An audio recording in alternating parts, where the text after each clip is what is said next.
1. Which of the following best illustrates the application of adult learning principles when training new ophthalmic assistants under JCAHPO standards? A. Delivering detailed lectures with minimal trainee interaction. B. Encouraging learners to link new ophthalmic procedures to their prior clinical experience. C. Providing memorization-based worksheets for practice. D. Focusing primarily on theory before any hands-on exposure. 2. When developing a training module for ophthalmic assistants, which step ensures alignment with JCAHPO certification requirements? A. Designing modules solely around the instructor's preferences. B. Mapping learning objectives directly to JCAHPO core competency domains.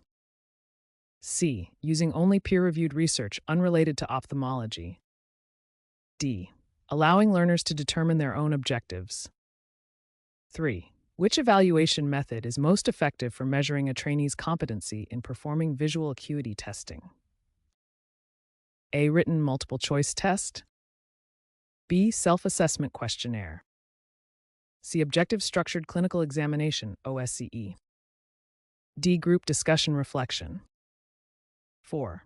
During a feedback session, an instructor notices a trainee becomes defensive.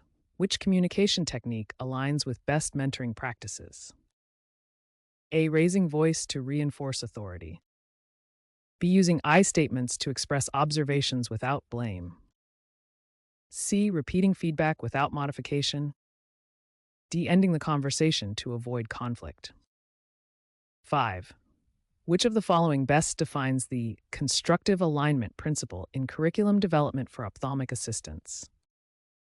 A. Matching assessments with learning outcomes and instructional strategies. B. Designing curriculum around available materials. C. Focusing on lecture delivery only. Prioritizing administrative tasks over educational ones. 6. The JCAHPO emphasizes continuous competency validation primarily to A. Increase administrative compliance load. B. Maintain clinical excellence and patient safety standards. C. Support marketing strategies for clinics. D. Replace formal recertification exams. 7. In a mentoring context, what is the most effective way to facilitate reflective learning? A. Provide pre-written summaries of performance. B. Ask guided questions that promote critical self-analysis.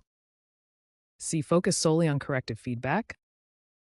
D. Require trainees to submit procedural checklists. 8. Which of the following methods best measures higher-order cognitive skills in ophthalmic education? A. Recall-based quizzes. B. Case-based learning and scenario analysis. C. Fact memorization tasks. D. Timed multiple-choice drills. 9. A new ophthalmic assistant struggles to remember the proper sequence for applanation tonometry. According to adult learning theory, what is the best instructional approach? A. Repetition without explanation. B. Providing context on how measurement accuracy affects patient outcomes. C. Asking the learner to memorize procedural steps only. D. Demonstrating the task without learner involvement. 10. What is the most important element of formative assessment in JCAHPO-aligned training programs? A. Evaluating performance only at course completion. B. Providing continuous, actionable feedback throughout the learning process. C. Using summative test results to guide future instruction. D. Focusing exclusively on numerical scores. 11. Which communication technique promotes clarity during preceptor-trainee discussions? A. Using medical jargon to establish authority. B. Employing active listening and paraphrasing trainee responses.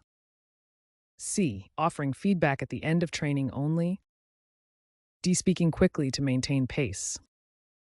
12. A curriculum designer revises a module after reviewing evaluation data from previous trainees. This demonstrates which principle? Static design. B. Data-driven continuous improvement. C. Instructor-centered approach. D. Compliance-based teaching. 13. When teaching patient interaction, why is role-playing particularly effective for adult learners? A. It allows experiential engagement and immediate application. B. It focuses on rote memorization. C. It limits learner creativity. D. It isolates theoretical knowledge. 14. Which of the following aligns with regulatory compliance under JCAHPO guidelines? A. Maintaining unverified skill documentation. B. Ensuring accurate, up-to-date records of all supervised clinical procedures. C. Delegating credential documentation to trainees. D. Using outdated evaluation forms. 15. What best describes the mentor's role in fostering professional autonomy among ophthalmic assistants? A. Making all decisions for the trainee. B. Encouraging self-directed problem-solving and reflection. C. Providing strict step-by-step instruction without flexibility. D. Prioritizing speed over comprehension. 16. Which type of evaluation most effectively measures both knowledge and clinical skill proficiency? A. Written examination only.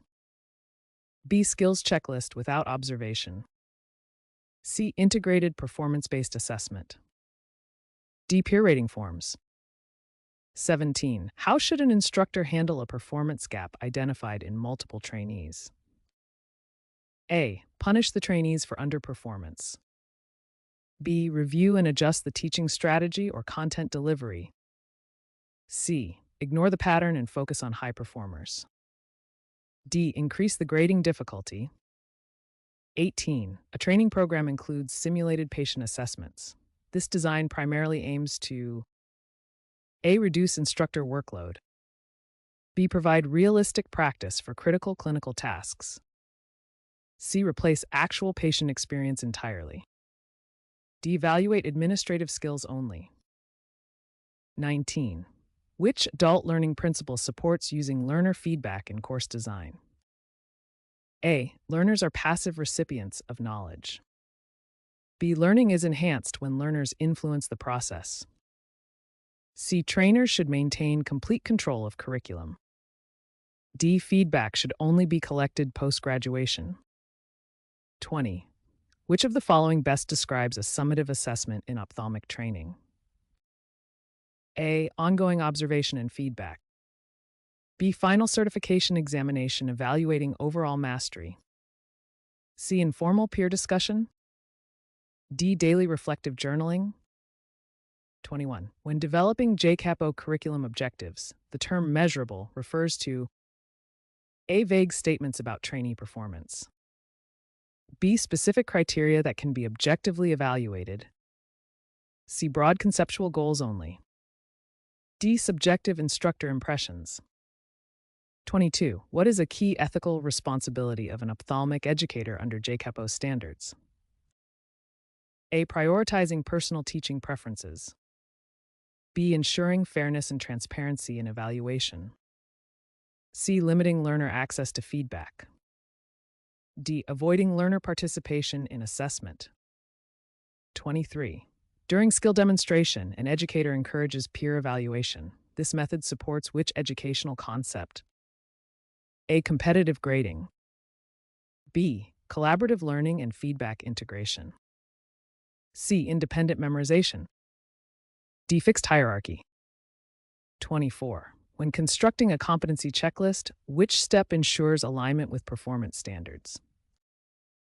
A. Copying from unrelated medical disciplines. B. Validating items against JCAHPO job task analysis. C. Using informal opinion surveys only. D. Including unverified skills. 25. A learner with strong theory but weak application skills benefits most from A. Additional reading assignments. B. Guided clinical practice with immediate feedback. C. Extended written exams. D. Instructor-led lectures.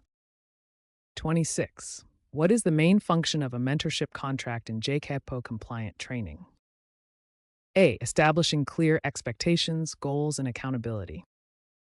B. Documenting social report only. C. Replacing formal evaluation systems.